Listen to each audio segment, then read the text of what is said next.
Look at yourself. Healing from What Love Never Taught Us by Foreman. Chapter 1. The Game. Everybody want to play. Nobody want to lose. But the truth is, in this game, we all lose a little bit. There's a game that's been played long before most of us even knew what love was. It doesn't come with rules, but everyone knows how to play. It's a quiet war of power, ego, and survival, disguised as relationships, flings, flirts, and love stories. The game is about who's in control and who's getting used. Some learn it in high school. Others get introduced to it through heartbreak. For many of us, it starts way before that, watching our parents or the streets or TV show us twisted versions of love. The goal of the game? Get what you want without giving too much of yourself. Don't fall. Don't catch feelings. Just win. But what does winning even mean? For generations, the game favored men. In the 60s and 70s, women were still fighting just to be heard, seen, and treated as equals. Men, across race and class, were taught to lead, dominate, and manipulate. Pimp culture, player logic, and locker room talk were passed down like street codes. Love wasn't love. It was leverage. A man could have 3 women, no judgment. But if a woman did the same, she was labeled every name in the book. That double standard was never just about sex. It was about power, control, image. But the tables started to turn, and now women are playing the game better than men ever did. From city girls to soft life, women are reclaiming agency, running the same plays, setting their own rules, and flipping the script. Some call it evolution. Others call it revenge. Either way, the scoreboard has changed. And here's the thing nobody really wants to admit. This game exists because most of us don't know how to love or how to be loved. We've mistaken strategy for intimacy. We've confused survival for connection. And because so many of us grew up in homes where love was either missing or manipulated, we enter relationships guarded, triggered, and transactional. We love with conditions. We connect with caution. We open up only to shut down. The result? A cycle of self-destruction masked as romance. One-night stands and long-term consequences. Hookup culture tells us it's just sex, just fun, just the moment. But nothing about intimacy is casual when you don't know how to handle it.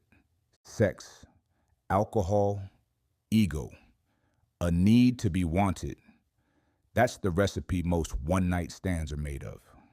And while some people walk away unscathed, others walk away with STDs, unplanned pregnancies, trauma bonds, or bruises on the soul they never talk about. This is the part of the game nobody shows on Instagram.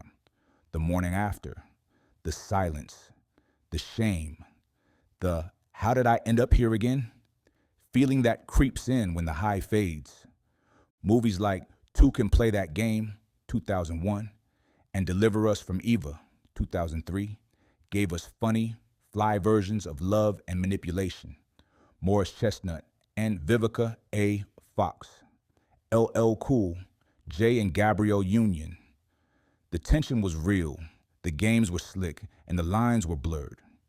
But those movies were metaphors, stories reflecting a deeper truth. Men and women are both playing to win, but nobody's really playing to love. Who's really in control? There's a popular line that gets thrown around. I'm a man. I need my bills paid. It's not just a gender issue. It's a healing issue. Behind every slick player or savage woman is a story, a wound, an experience that shaped the way they show up in love. For many, the game is protection. It's armor. If I play, I don't get played. If I cheat, I don't get cheated on. If I keep one foot out, I won't fall too deep. But in protecting ourselves, we've lost the ability to truly connect. We talk about situationships like it's normal, like it's okay to be stuck in gray areas for years. We celebrate not catching feelings like it's a flex. But deep down, so many of us are exhausted, tired of pretending, tired of acting like we're okay with surface level connections, tired of feeling empty after the thrill wears off. The truth is, the game doesn't love you back. And even when you think you're winning, something inside of you is losing. Losing trust, losing hope, losing belief in real love. Time to break the cycle. So here's the real question. Is this the life you want to pass on? Because we are somebody's example, somebody's blueprint. Our kids, our nieces and nephews, the younger generation, they're watching. And whether we admit it or not, they're learning the game from us. It's time to change the script. It's time to ask, do I want real love or do I just want to win? Am I healed enough to love someone right? Do I love myself enough to stop playing with people's hearts and mine? We're all in the same boat, all trying to figure this thing out. But healing starts with honesty, with accountability, with the courage to put the game down and pick something real up. Because in the end, love is not a competition, it's a commitment. Chapter 2, Relationship. You want a relationship? Then ask yourself, are you ready to build or are you still breaking? A relationship is a powerful idea. It's a bond, a bridge, a journey between two imperfect people trying to create something whole. But most people don't realize what it actually takes to hold that kind of weight. Love ain't just feelings. It's work, consistency, truth, vulnerability, and sacrifice. A real relationship will expose you, your patterns, your insecurities, your upbringing, your triggers. That's why most people don't last. They're only in love with the idea of love, not the reality. The illusion of love versus the foundation of it. When most people start dating, it feels like a movie. Honeymoon stage, endless conversations, good morning texts, sex that feels like fireworks, inside jokes, and late night laughs. That's the high, the rush, the part where people fall fast without reading the fine print. But what happens when the high wears off? When life gets messy, schedules get packed, money gets tight, the spark starts to dim. That's where the real relationship starts. That's when you find out if you're building with a partner or clinging to a fantasy. A relationship is not just about love. It's about effort. Effort to communicate. Effort to listen. Effort to show up even when you don't feel like it. You can't be in a relationship with someone while still living like you're single. That's not a relationship. That's manipulation. So before you enter something serious, ask yourself, am I ready? Or am I just lonely? Because being in a relationship just to avoid your own emptiness will only lead to more heartbreak. The relationship decline. There was a time when being in a relationship was sacred. Families were built off of love, not convenience. People didn't give up at the first argument. Marriage was the goal, not just for validation, but for legacy. But times change. Social media rewrote the rules. Now, validation comes from likes, not loyalty. Attention is currency. Cheating is easier. Communication is harder. Apps like Tinder, Instagram, and Facebook became open doors for temptation. Everyone's looking over their shoulder instead of focusing on what's in front of them. The line between single and taken blurred. And let's be honest, the music doesn't help either. Some women hear songs like WAP and get sold the dream that you don't have to work for love. You just need to be wanted. Some men still chase the old toxic narrative that women are replaceable, disposable, and only valuable for their bodies.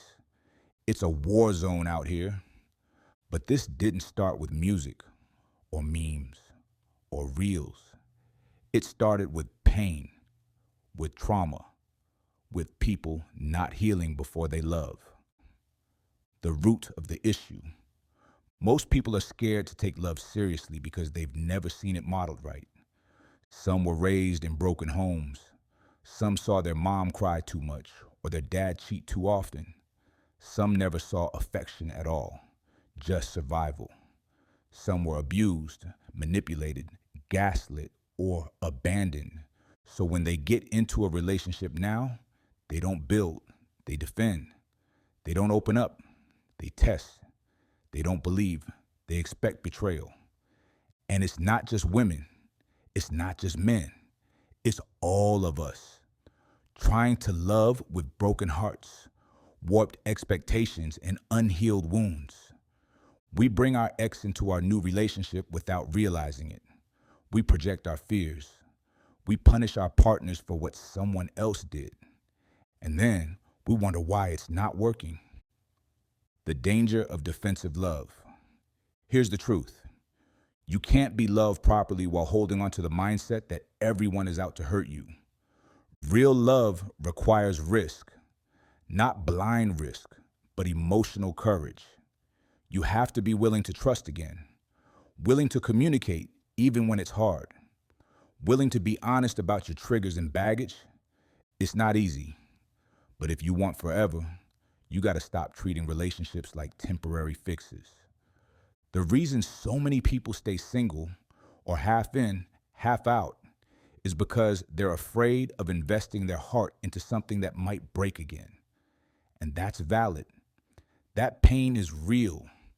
But at some point, you have to decide, will I let my fear define me, or will I fight for a new future? Building love the right way. The strongest relationships are not built on perfection. They're built on patience, on understanding, on grace. You want your relationship to last? Communicate. Don't argue to win, argue to understand. Show up every day, even when you're tired. Apologize when you're wrong. Don't let pride ruin progress. Respect each other's boundaries. No love without lines. Make time. Love requires presence. Because at the end of the day, if you're not putting in the effort, you're just wasting each other's time. You deserve a relationship that challenges you to grow, not one that drains you. Don't give up on love. Think about it. Building a life together. Raising kids in a home filled with love and not resentment. Growing old with someone who knows your story. Looking at your partner and still choosing them every single day. That's not fantasy. That's what happens when two people commit to building something real. Don't let your past rob you of your future. Don't let your pride block your blessing. Don't let social media define your standards. And don't let fear keep you from feeling everything love was designed to give you. Because at the end of the day, real relationships are rare, but they're not impossible. You just have to be real enough to want one and whole enough to give one. Chapter 3, Love. Everybody talks about love like it's easy, but love is layered, messy, holy, sometimes painful, sometimes pure, but always powerful. Let's talk about it. Love. That four-letter word gets thrown around more than it's lived out. We say it fast. We text it. We post about it. But do we know what it really means? Most of us learned about love through broken lenses. Parents, movies, songs, survival. What we saw didn't always match what we needed. So now we carry those mixed messages into our relationships. We want unconditional love, but only offer it under certain conditions. We crave fairy tales, but refuse to do the hard work behind the scenes. We say, I love you, but mean, I don't want to lose you. That's not love. That's attachment. Unconditional versus conditional. The real difference. People love to say, I want someone to love me unconditionally. But let's be honest, unconditional love sounds good until someone crosses a boundary. There's a misconception that unconditional love means forgive everything, accept anything, endure forever. But the truth is, unconditional love does not mean unconditional tolerance. Yes, you can love someone deeply and still walk away when they keep hurting you. Yes, you can love someone purely and still set boundaries because your peace matters. Unconditional love is not about losing yourself for someone else's sake. It's about choosing to love someone even when it's hard, but not at the expense of your sanity, safety, or soul. On the other side is conditional love, the kind many of us grew up with. Be good and I'll treat you with kindness. Do what I say and I'll love you. Act out and I'll shut down on you. This was how many parents in the 60s, 70s, and even 90s showed love. A roof over your head, food on the table, clothes on your back.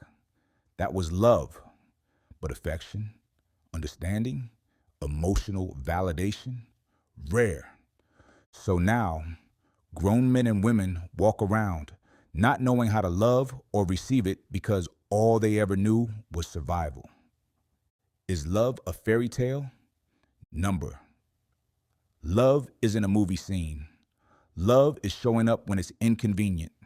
It's choosing the same person day after day, even when it's not exciting. It's arguing and still choosing to talk things through. It's sitting in silence and still feeling safe. It's being vulnerable, scared even, but trusting that you won't be hurt for it. Love is not built off flowers and dates. It's built off patience, forgiveness, presence, and truth. But in today's culture, it's all about the quick fix. Swipe right, slide in the DM, hook up, bounce. People are scared of commitment because commitment requires accountability. And accountability means you can't hide your flaws anymore. The weight of expectations. One of the biggest killers of love is unrealistic expectations. We expect someone to heal us, fix our past, know what we need without us saying it, love us how we wish we were loved as kids. That's heavy. It's not your partner's job to complete you. It's your job to come whole. Nobody should have to bleed for you to feel better. Nobody should have to guess what you need. Love needs communication, not assumption. How you were raised matters. Talk to anyone about love, and the conversation always circles back to one thing. It starts at home. How a person was raised speaks volumes. Single-parent households, two-parent dysfunction, absent fathers, silent mothers, broken bonds. It all leaves residue. You may not see it on the first date, but it'll show up eventually in how they argue, in how they handle stress, in how they deal with affection, in how they say sorry or don't. That's why love isn't just about falling, it's about understanding. Before you commit to someone, ask, what shaped them? Because you're not just dating them, you're dating their past, their pain, their patterns. Are we losing love altogether? The way the world's moving, it's a valid question. What will love look like 10, 20 years from now? Will it survive the hookup culture? Will it withstand Instagram validation? Will our kids even believe in it the way we once did? There's hope, but only if we start taking accountability. We need to stop normalizing selfishness. We need to stop glorifying pain as a badge of strength. We need to start healing so we stop hurting people. And maybe then we'll get back to love, not just wanting it, but knowing how to give it. Real talk, what I've learned from my own story, my childhood, my heartbreaks, my mistakes, I've learned that love is both unconditional and conditional. Yes, I can love you through your flaws, but I won't allow your flaws to destroy me. Yes, I'll forgive, but I have conditions: honesty, respect, effort. I've been loved wrong. I've also loved wrong. But every pain taught me something. You cannot love someone out of their brokenness. You cannot force someone to be ready. You cannot lose yourself to keep someone else. The love we don't talk about, vulnerability. Vulnerability is the realest love of all. It's when you say, I've been hurt, but I'm still showing up. I'm scared, but I want to try. I'm not perfect, but I'm present. Love without vulnerability is just performance. Love with vulnerability, that's real intimacy. But most people aren't ready to be that open, so instead, they keep it shallow, surface level, safe, and then wonder why it never feels like enough. Final thoughts. Let love in. Love is scary. Love is risky. Love will stretch you, test you, and sometimes break you. But it will also build you, heal you, show you sides of yourself you never knew existed. You deserve that. You deserve the kind of love that sees your scars and still stays. But to receive that, you have to be that. Love isn't a game. It's a mirror. It shows you exactly who you are. So when love finds you, be ready to see yourself fully and love anyway. Chapter 4, Cheating. Cheating is a choice, not a mistake. And once the damage is done, love has to survive through the silence, the stares, and the scars. Cheating is a scar that doesn't always bleed on the outside. It's silent. It's slow. It burns deep, long after the physical act is over. You could be in love 1 minute, building a future, making plans, and in the next, everything comes crashing down because someone wanted what they wanted and didn't care who they broke to get it. Let's start with the truth. A single person can do what they want. Wake up and move however they feel. No rules, no obligations, no consequences, except to themselves. But a person who's in a relationship and still living like they're single, that's not freedom. That's deception. That's someone pretending to be ready for love, but still acting like love is optional. They want partnership benefits with single person behavior. Cheating doesn't start in the bedroom. It starts in the heart, in the mind, in the places where accountability gets pushed to the side and ego takes the wheel. And here's something people don't want to admit. Cheating is not always about sex. Sometimes it's about validation. Sometimes it's about ego. Sometimes it's about fear. But no matter the reason, it's a betrayal. I've been on both sides. I've been cheated on, and I've cheated. So I don't speak from judgment. I speak from experience. I know the sting of betrayal. I know the guilt of being the one who betrayed. And I'll tell you this, there's no win in either. Getting cheated on feels like being stabbed by the person you trusted with your soul. You look back at every conversation, every laugh, every moment and wonder, was any of it real? I remember how it broke me. I was in denial. I tried to convince myself it didn't happen, even when the truth was right in front of me. I loved her so much, I became blind. I bent myself backwards just to make it make sense. But deep down, I knew. And when I was the one who cheated, I had to sit with the weight of knowing I broke something sacred. And for what? A moment? A thrill? An escape from something I didn't have the maturity to confront? I hurt someone I said I loved. And that's a pain too, because guilt doesn't go away just because you say sorry. The pain that follows, you never forget the moment you find out. The text, the gut feeling, the change in routine, the silence that starts to feel heavy, the eye contact that no longer lingers. Cheating doesn't just break trust. It reshapes the way someone views love itself. They stop believing in forever. They start waiting for the next lie. They become cold in places they used to be warm. And here's the worst part. The cheater often wants things to go back to normal after the apology. But it doesn't work like that. You can't burn down a house and expect the family to sleep there like nothing happened. Why do people cheat? There's no one-size-fits-all answer.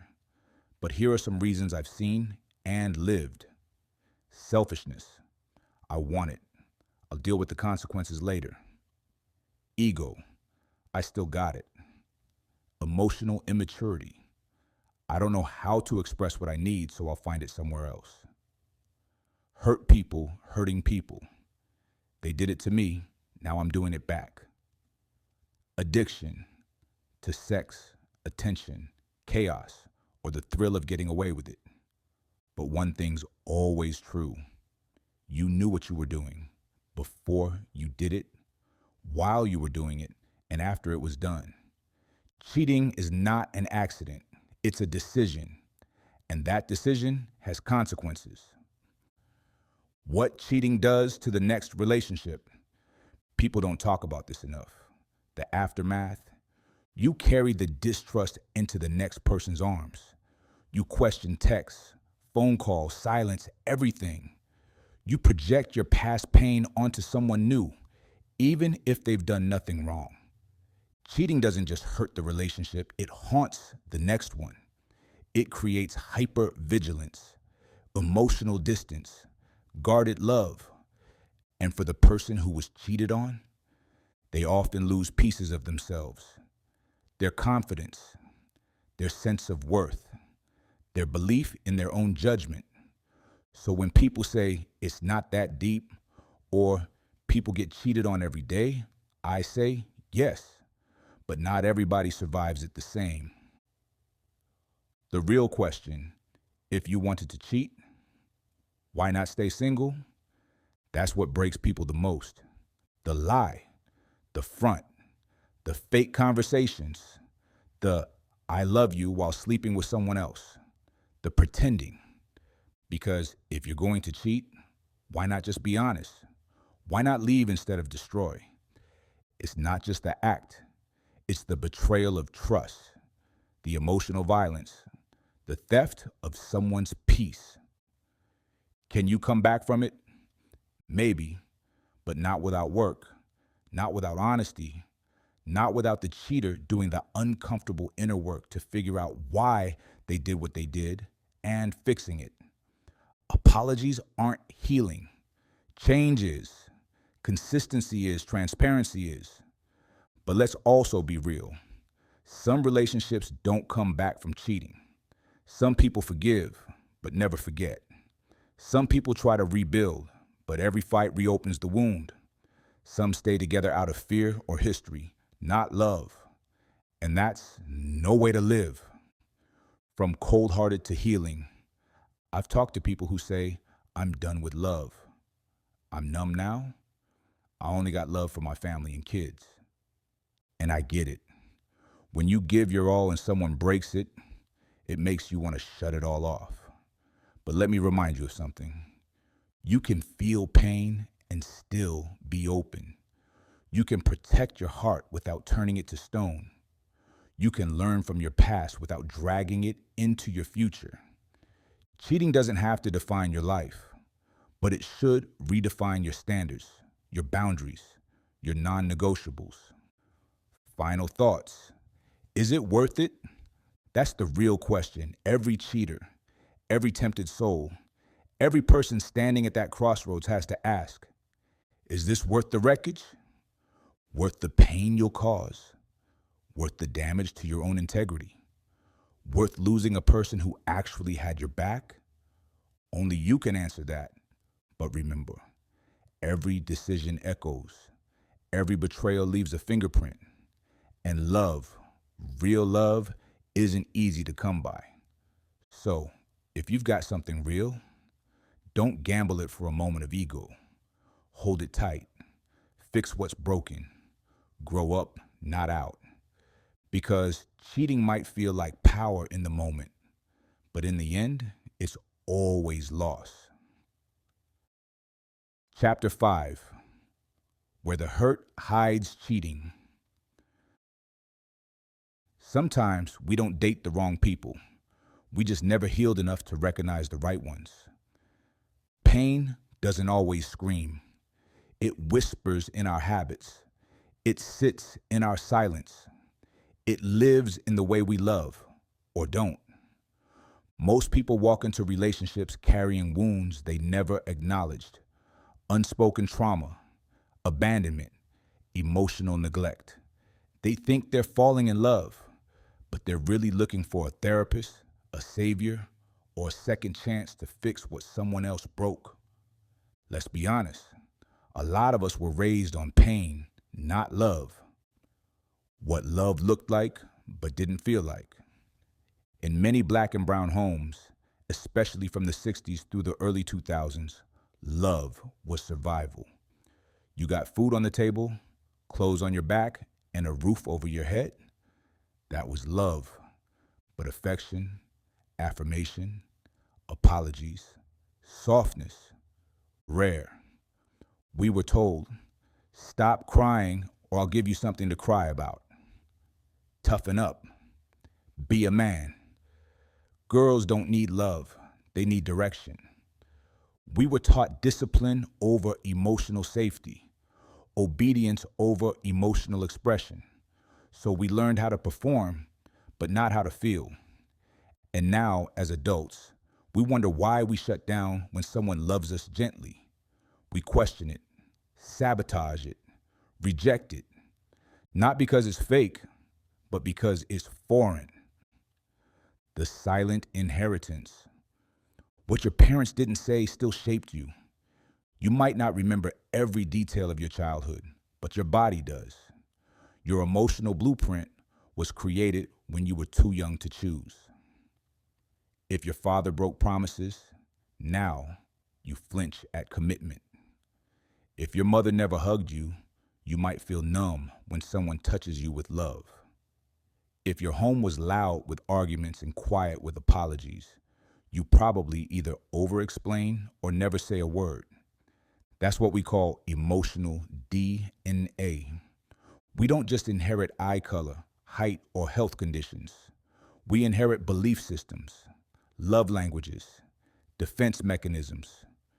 Your trauma didn't start with you, but healing has to. Hurt people don't just hurt people. They confuse them. We don't talk enough about how confusing trauma makes love. When someone has been hurt and never healed, their love comes with mixed signals, unfair expectations, hot and cold energy, emotional shutdowns, anger that's really fear in disguise. They might say, I love you, while doing everything to push you away. They might ghost you after you get too close. They might cheat to escape intimacy they never learned how to receive. It's not always evil. Sometimes it's just fear. But fear doesn't excuse destruction. You are not responsible for someone else's healing, but you are responsible for recognizing your own wounds. Because if you don't, you'll bleed all over someone who didn't cut you.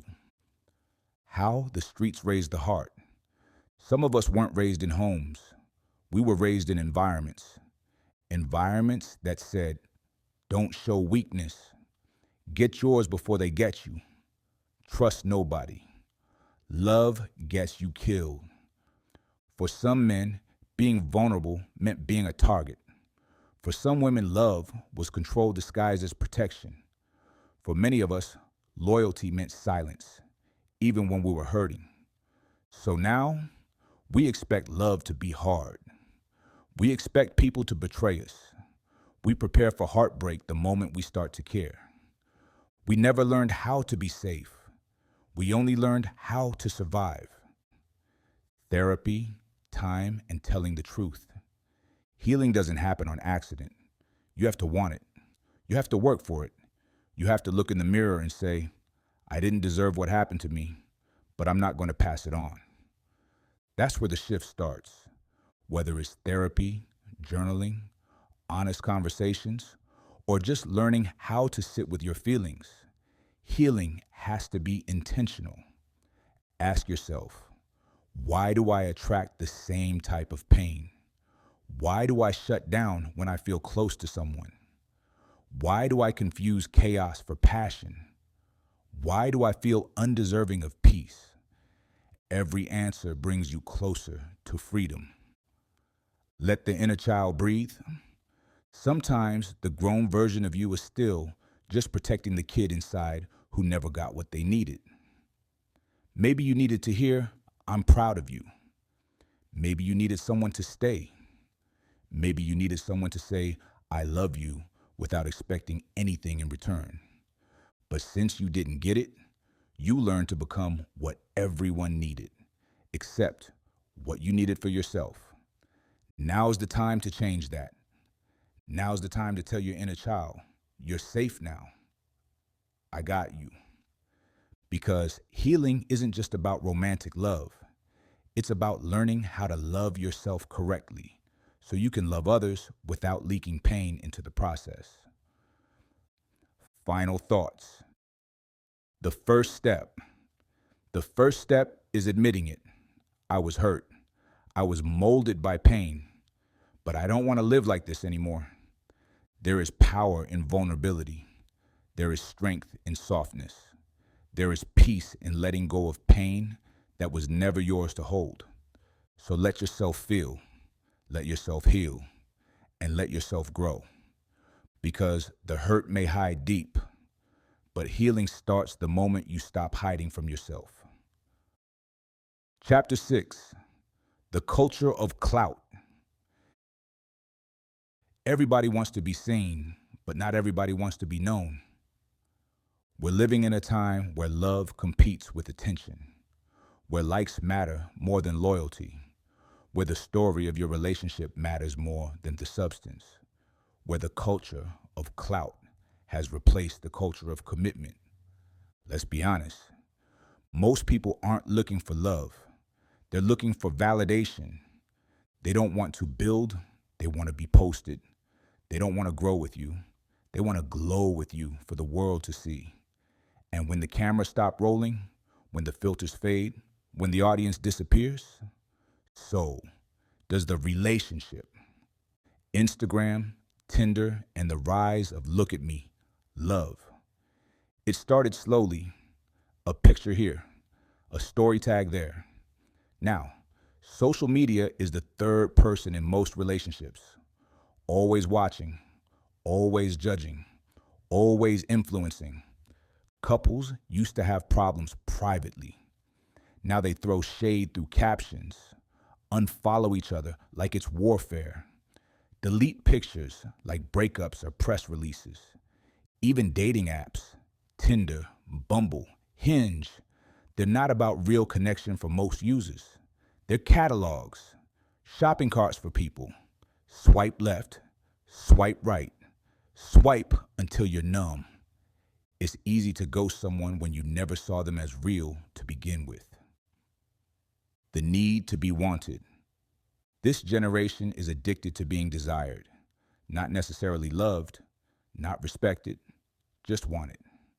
Because being wanted feels good, even if it's empty, even if it's fake, even if it disappears after one night. When someone likes your picture, it's a little dopamine hit. When they comment, you fine as hell, your confidence rises for a minute. When you're ghosted 2 days later, that high crashes, and you're right back in the cycle. We've traded connection for chemistry, intimacy for imagery, commitment for clout. The soft life, savage love, and spiritual emptiness, you hear it all the time online. I'm not chasing nobody. I'm living soft life. He better pay my bills. Men are trash. She for the streets. I got options. It's just a sneaky link. These aren't just captions. They're defense mechanisms. They're shields disguised as standards. We talk like we don't care because we care too much. And deep down, most of us are tired. Tired of the games. Tired of starting over. Tired of trusting the wrong people. Tired of having bodies but no bond. We post our best moments but hide the pain. We showcase our beauty but conceal our fears. We date publicly but break privately. And we wonder why we feel empty after every situationship ends. When the audience is louder than your partner. Relationships now come with pressure, not just from the person you're dating, but from the crowd watching. Why didn't they post you? Why did they like their ex's photo? Y'all don't look happy anymore. Are you guys still together? It's exhausting. You're not just managing a relationship, you're managing a brand. But love was never supposed to be for show. It was supposed to be for soul. If your relationship only exists for public consumption, it'll collapse in private. The war between attention and intention. Attention feels good, but intention feels better. Attention says, I see you. Intention says, I choose you. One is temporary. The other is transformational. You can get attention from thousands, but it'll never replace the depth of being fully loved by one. So many people miss out on real love because they're too busy chasing clout. They want the attention a partner brings, not the accountability a relationship demands. They want photos, not presence. They want support when it's easy, not when it's messy. They want compliments, not communication. But real love requires something most people aren't willing to give in a world of instant gratification, patience. Clout can't hold you at night. You can go viral. You can get 10,000 likes. You can have people drool over your relationship online. But when it's 2 a.m. and your soul is aching, when you're anxious, insecure, or scared, clout can't comfort you. A reel can't reach your spirit. A follower count can't wipe your tears. Love isn't a performance, it's a practice. And if your love only shows up for the camera, it's not real. Final thoughts. Be known, not just seen. Here's the truth. It's okay to want to be seen, but it's better to be known. To be seen for who you are behind the filters. To be loved beyond your aesthetics. To be heard beyond your followers. Social media isn't the enemy, but how we use it might be. Let it be a reflection of your relationship, not the foundation. Because when all the clout fades, and it always does, you'll want to be standing next to someone who stayed for you, not your brand. So put your phone down sometimes. Look your partner in the eyes. Have a conversation that isn't for content. Build something that doesn't need a caption to be real. Because love doesn't need the world to clap for it. It just needs you to show up. Chapter 7, Sex, Scars, and Silence. Some people call it casual. Some call it fun. But behind the laughs, the climax, the DM replies, there are stories that never get told and scars that never get seen. Sex is everywhere. TV music, Instagram, movies, even in the most mundane places. Sex is the silent currency of attention, power, escape. We live in a culture that glorifies the hookup, downplays the heartbreak, and mocks the idea of emotional consequence. But sex isn't always just sex. Sometimes it's therapy, sometimes it's a drug, sometimes it's a mask for the pain we can't put into words. And too often, it leaves behind more than just memories. It leaves emotional bruises and broken pieces nobody ever sees. Hookup culture, a fast food version of intimacy. Modern sex culture is fast. Swipe, match, Netflix, chill, bounce. There's no commitment, no clarity, no intention, just two people trying to fill something, even if they don't know what it is. Some are trying to forget someone. Some are trying to prove something. Some are hoping this night will feel like love, even if just for a few hours. And in that space, you forget to ask the real questions. What are we doing? Am I safe here? Do I even want this? What's missing that I keep trying to find in strangers? Because the truth is, hookup culture runs on emptiness. The emptier you feel, the more likely you are to go back for another round. It's not about sex. It's about silence. A silence we've learned to numb with noise. Trauma bonds and soul ties. Let's go deeper. Not every sexual connection is casual. Sometimes sex becomes a spiritual transaction. When you give your body, you open your energy. You exchange more than just fluids. You exchange fear, trauma, desire, resentment, insecurity, history. Ever notice how after sleeping with someone, your emotions change, your peace shifts, your mood swings, your thoughts get cloudy? That's not coincidence. That's energetic residue. You don't just walk away from sex untouched, even if you try to play it cool, even if you ghost them the next day. Something sticks. And sometimes that something is damage. The aftermath. When the high fades, the moments after sex often reveal what the sex was really about. Was it comfort, control, distraction, loneliness? When the buzz fades and the room gets quiet and your phone isn't lighting up anymore, what do you feel? For a lot of people, it's shame, not because sex is bad, but because the sex was used to escape something they didn't know how to face. And that silence, it becomes a part of you. It builds over time until one day you can't tell the difference between being touched and being used. The silent consequences. Nobody talks enough about the real consequences of just sex. STDs that change how you see your body. Pregnancies that weren't planned. Abortions that are never spoken of. Heartbreaks that never had labels. Jealousy over someone you swore you didn't care about. Addiction to the validation that sex gives. The worst part, you often can't even talk about it because hookup culture doesn't give space for emotional honesty. It says, don't catch feelings, don't ask questions, just move on. So what do we do instead? We suffer in silence. The unspoken truth. We want to be loved.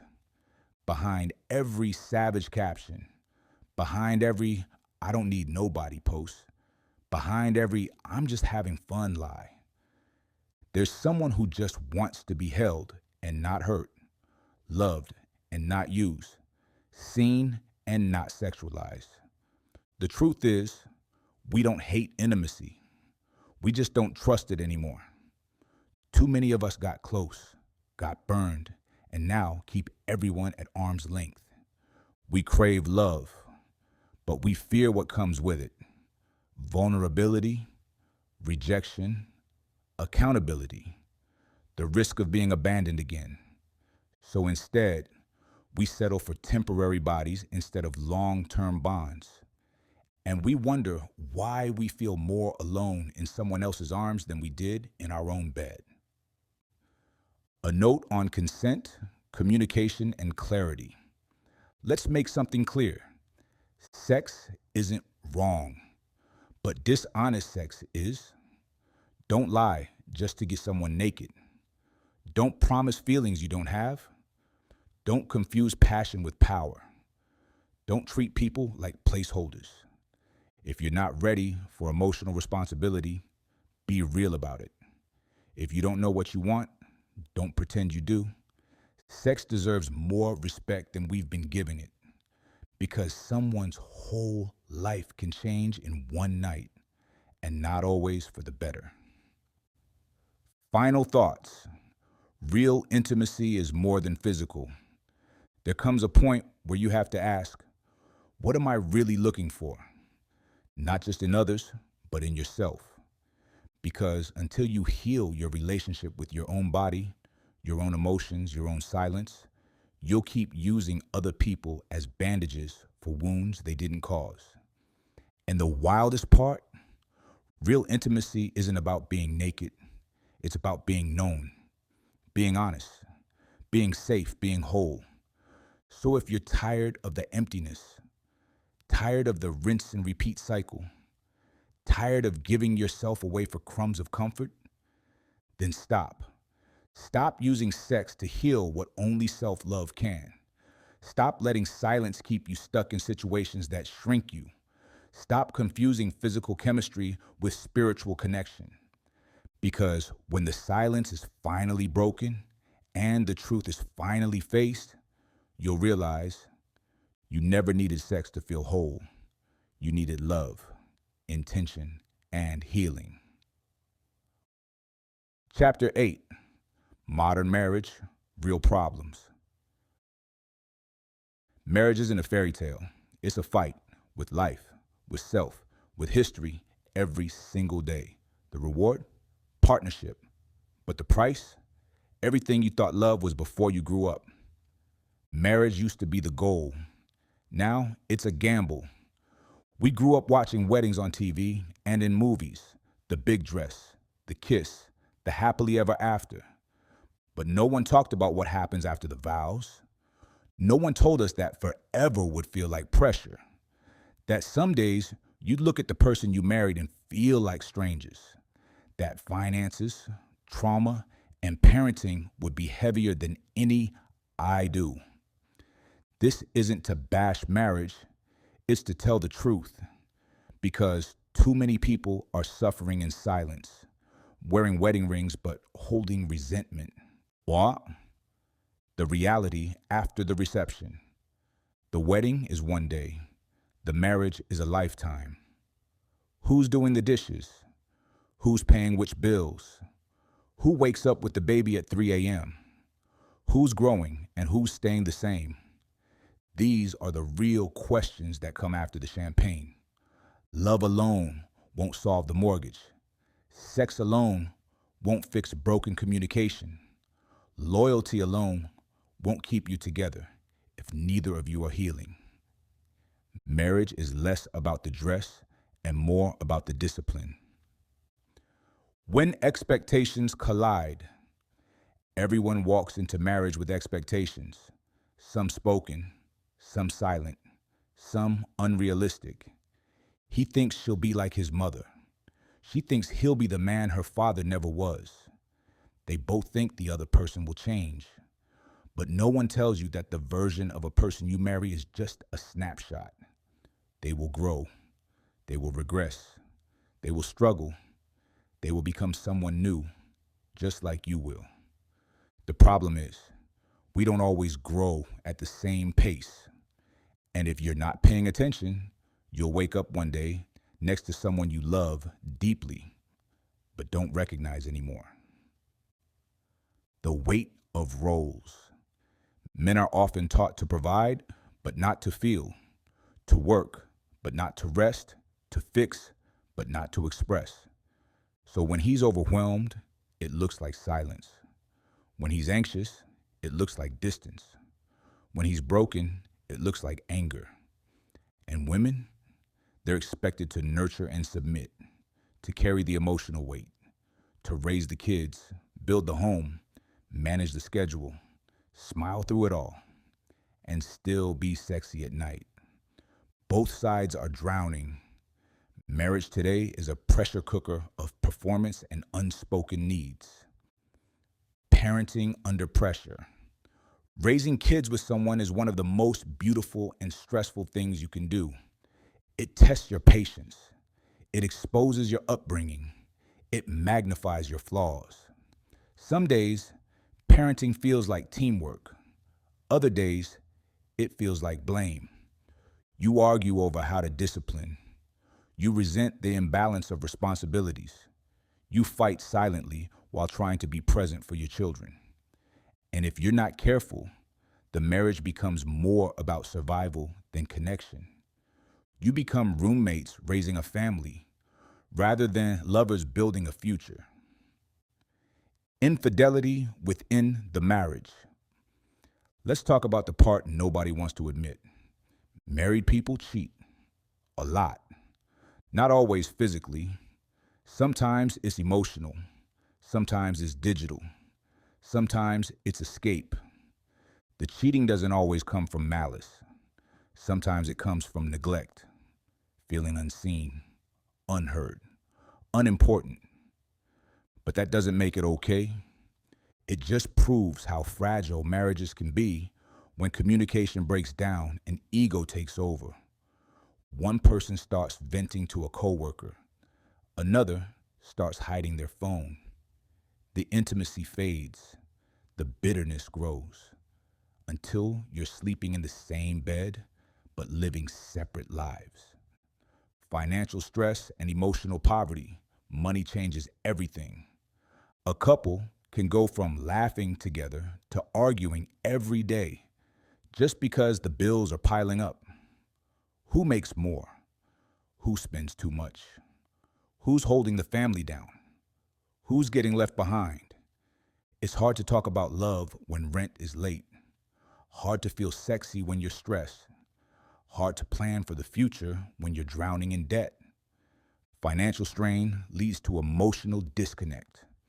And when that disconnect isn't repaired, the love gets quieter. The distance gets louder. Marriage and mental health. Let's say this clearly. Mental health matters in marriage. Depression, anxiety, trauma, burnout. These don't go away just because you put a ring on it. In fact, they often get worse because now you're responsible not just for yourself, but for another person's peace too. If one partner is struggling emotionally, it affects the entire dynamic. That's why therapy shouldn't be taboo. Couples counseling isn't a weakness. It's a strategy. Healing together is a love language because sometimes you can't talk it out on your own. Sometimes you need a guide to navigate the storm. Love is still the foundation, but so is work. Marriage is hard, but that doesn't mean it's hopeless. It requires consistent communication. It demands mutual respect. It thrives on daily intention. It grows through grace, not perfection. You won't always like each other. You won't always be in sync. But if you keep choosing each other, especially when it's hard, you can build something strong. Love may start the fire, but commitment keeps it lit. Final thoughts. Redefining what marriage means. Forget what Instagram told you. Forget what your parents told you. Forget what movies showed you. Define your marriage on your terms. Set boundaries. Create rituals. Speak honestly. Celebrate each other. Don't perform. Connect. Don't compare. Commit. Don't expect perfection. Expect progress. Because modern marriage isn't about being flawless. It's about being faithful to the growth, to the truth, to the journey. So if you're married, trying to save a marriage or preparing for one, remember this. Marriage doesn't promise happiness. It offers partnership. And that partnership will require more of you than you ever imagined. But if it's real, it will also grow you in ways you never thought possible.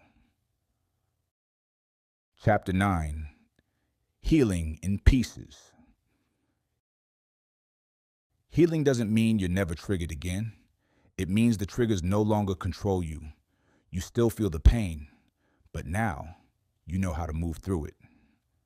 Healing is not linear. It doesn't come in straight lines or picture-perfect progress. It comes in waves, in quiet breakdowns and loud awakenings, in moments when you think you're past it, only to find out you're not. We often think healing means being over it. It doesn't. Healing means learning how to live without letting the past write your future. The truth about healing, it hurts first. To heal, you have to hurt again. You have to revisit the moments you've buried, the relationships you stayed in too long, the nights you cried silently, the lies you believed about your worth, the times you needed someone and they didn't show up. You have to sit with those memories, not to suffer, but to release them. Because what you refuse to face, you end up carrying. And what you carry begins to weigh down every new opportunity for love, peace, or joy. Healing is unlearning. Healing is grieving. Healing is reintroducing yourself to who you could have been if you weren't hurt so early. Accountability is self-love. We love to point fingers, but healing requires a mirror. Where did I ignore the red flags? Why did I stay? What childhood wound made me accept less? What did I allow just to avoid being alone? This is the hard truth. You might not have caused your pain, but it's your responsibility to heal from it. Blaming won't fix you. Waiting on closure won't free you. They may never say sorry. They may never change, but you can. Forgiveness isn't for them. It's for you. Forgiveness doesn't mean they deserve peace. It means you do. Forgiveness doesn't mean the hurt didn't happen. It means it no longer holds you hostage. Forgiveness is releasing the version of yourself that needed their apology to move forward. You can still remember what happened. You can still be cautious, but you don't have to let it eat at you anymore. Forgive, not to invite them back in. Forgive, so you can walk out free. Self-healing practices that actually work. Healing isn't just emotional. It's physical, spiritual, mental, and relational. You don't just think your way into healing. You practice it. 1, get quiet. Turn down the noise. Spend time alone. Write. Meditate. Pray. Learn how to hear your own voice again. 2, name it. Don't just say, I'm hurt. Say what hurt you. Say where you felt it. Say how long you've been carrying it. 3, go to therapy. Therapy isn't weakness. It's strategy. Sometimes we need someone outside the situation to help us see clearly. 4, set boundaries. Stop going back to what broke you. Protect your peace like it's sacred, because it is. 5, relearn self-worth. You're not just lovable, you're valuable. And not because of what you do or who wants you, but because you exist. Loving again after the storm. One of the scariest things after betrayal, heartbreak, or trauma is the idea of loving again. You want to protect yourself. You want to avoid the same pain. You don't want to look stupid. You don't want to risk it again. But healing without opening yourself to love again? That's survival, not freedom. Love after healing feels different. It's slower. It's safer. It's intentional. It's based on truth, not fantasy. It doesn't skip the hard conversations. It doesn't perform. It connects. And the best part, you no longer need it to complete you. You're whole on your own. Relationships after healing. When 2 healed people meet, it hits different. They don't try to fix each other. They honor each other's journeys. They communicate instead of react. They ask, "What are you feeling?" instead of, "What's your problem?" And when conflict happens, which it will, they don't use it as an excuse to run, because healed love isn't perfect. It's just honest. And that honesty builds trust. And that trust builds legacy. Final thoughts, piece by piece. You don't have to have it all figured out today. You don't have to be fully healed to be worthy of love. You don't have to erase the past. You just have to stop living in it. Healing in pieces still counts. Progress is still progress. Every boundary you set, every tear you cry, every truth you speak, it all adds up. One day, you'll look back and realize you didn't just survive, you rebuilt. So take your time. Be gentle with yourself. And remember, you're not broken, you're healing. And that's more powerful than any lie you've ever believed about yourself. Chapter 10, The Real Ones Know. The real ones know love isn't loud, it's consistent. It doesn't need the spotlight, it just needs presence. The real ones don't perform, they show up, they build, they stay. We've been through it. The games, the heartbreaks, the betrayals, the highs and lows, the silence, the screaming, the losing ourselves to find ourselves again. Now we're here, with experience, with lessons, with scars that don't shame us anymore. Because the real ones know everything we went through had purpose. If I could talk to my younger self, I'd tell him stop chasing approval, start choosing peace. I'd tell him that real love doesn't demand your soul as payment, that boundaries don't make you selfish, they make you wise, that your pain wasn't your fault, but your healing is your responsibility. I'd tell him it's okay to cry. It's okay to walk away. It's okay to not know. It's okay to grow out of what once felt like love. And most importantly, don't let one heartbreak convince you that love isn't real. What I want my kids to know about love. To my children, nieces, nephews, and the next generation, don't believe everything the world tells you about love. It's not just about sex or status or aesthetics. It's about soul. It's about character. It's about choosing someone, even when it's not convenient. Find someone who sees you clearly and doesn't flinch. Someone who makes you feel safe in silence. Someone who's willing to grow with you, not just go out with you. Someone who chooses you without needing an audience. And above all else, be someone worth loving. Show up whole. Be honest. Be kind. Be real. From survival to legacy. For most of us, we weren't taught love. We were taught survival. So we loved like warriors, defensive, guarded, always ready to leave before we got left. But now, we don't just want to survive. We want to pass down peace. We want to create homes that don't echo with silence. We want relationships that aren't built on fear. The real ones know legacy starts with healing. What I've learned after all of this, love without accountability is just fantasy. Sex without purpose leaves you empty. Cheating destroys more than trust. It breaks the mirror you saw yourself in. Healing hurts more than heartbreak, but it's the only way to real freedom. Vulnerability isn't weakness. It's the bravest thing you can offer. The past explains you, but it doesn't define you. Not everyone deserves access to your love, but you deserve to be loved without conditions and without shame. To the one still healing, if you're still in pain, still unsure, still trying to figure it out, you are not alone. You're not late. You're not broken. You're growing. You're unlearning. You're becoming someone that even your past self would admire.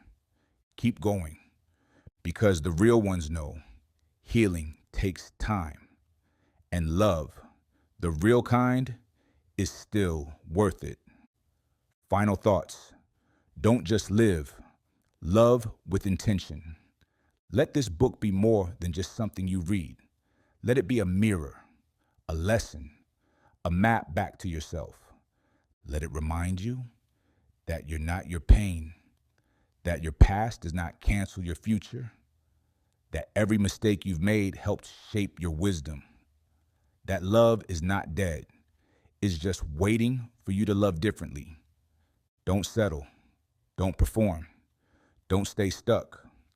Love deeply, forgive wisely, grow constantly, and leave behind a legacy that whispers to the next generation.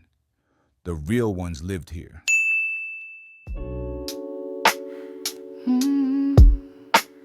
This love started like jazz in the park. Now I feel like static in the dark. We were music once, now we just noise. I was trained by silence, raised by shadows, taught to conquer hearts, not how to handle battles. My father dipped, my mother prayed, my pride stood tall while my feelings decayed. I met her, light-skinned wisdom with a rhythm in her laugh. She saw through the mask, read my future like a graph. But I was too busy calculating angles and options, treating love like a hustle while her heart kept dropping. She said, "You ever love someone and still feel alone?" I said, "Yeah, but I ain't know I'd end up on my own." Now I'm retracing footprints back to where we bled, wishing I had listened to all the words she said. look at us. Used to move like Sunday rain, now we cold, caught separate pain. I gave you rhythm, gave you flame, you gave me distance, played the game. Now love's a memory with a broken frame. Look at us now. I was your peace when your world was war, fed your spirit when your pride got poor. You mistook my softness for a weakness to exploit, but I was gold, baby, and you fumbled the choice. I didn't want perfect, just present, but you brought ghosts in your breath. Never mentioned I lit candles while you blew smoke. Tried to build bridges, but you drowned hope. See, I don't want revenge, I want relief. I want my heart to beat without grief. And maybe next time you'll recognize real love before it leaves. Look at us. I see us clearer in the wreckage. Look at us. We let pride write our message, We had forever on the table, but we both choked on maybe. now all we hold is could have been, baby. You can't grow love in a soil full of secrets. You can't taste truth if your mouth full of lies. I wanted to heal with you, but baby, you're still hiding from your own eyes. Maybe if I'd known how to love myself, I could have loved you better. But self-awareness came too late, and now we're just two echoes in a house that forgot how to sing.